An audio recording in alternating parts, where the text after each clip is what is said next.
Mahiya naman kayo sa inyong kapwa Pilipino. Ito ang mabigat na pahayag ng Pangulong Bongbong Marcos sa kanyang ika-4 na State of the Nation Address. Ibinunyag ng Pangulo, marami sa mga flood control project ng pamahalaan ng palpak, gumuho.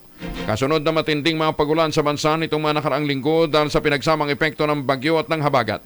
Maring sinabi ng Pangulo, maraming corrupt officials ang ginagawang racket lamang ang mga proyekto ng pamahalaan para ibulsa ang kaba ng bayan.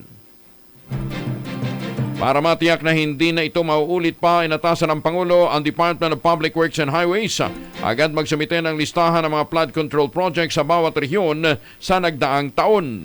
Bubusisiin din ng Regional Project Monitoring Committee para matukoy kung alin ang mga palyado, mga natapos, mga hindi natapos at ang pinaniniwala ang mga ghost projects lamang bago ilabas ang listahan sa publiko.